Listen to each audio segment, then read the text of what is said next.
Any boiler is dangerous, whether it's steam or conventional hydronics. The tremendous explosion that rocked a Pittsburgh suburb on Saturday. 5 people, including a 12-year-old boy, were killed. Hi, my name's Bob Keller.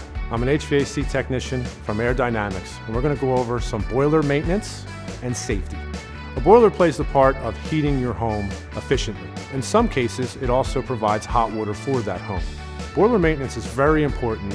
You should have boiler maintenance done once a year to check all the components and the safeties to make sure that they are in good working order. With a steam boiler, you always want to check your water level in that steam boiler. Most boilers at this point now have a safety device, which is a low water cutoff, and it'll be provided with a red light telling you to add water. You do not want to add water to a hot steam boiler. That boiler will crack almost immediately. You always want to allow it to cool down before, or call your service provider to come out and double check. If you feel that there's a problem, more than likely there is.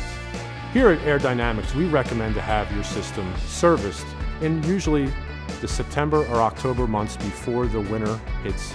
As an HVAC technician, if you see that there is a button reset that is tripped, which a red light will appear, my recommendation is you can hit the button one time. If it does not start, do not repeatedly hit that button.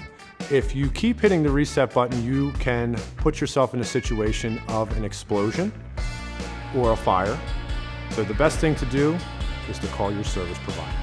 I, as a technician, always say if you have to hit that reset button and it does come on and work, I want a follow-up call to us as a technician to go over the system so that does not happen again. If you have any questions or concerns about your heating system, you can give us a call, or you can reach out to us at airdynamicscares.com.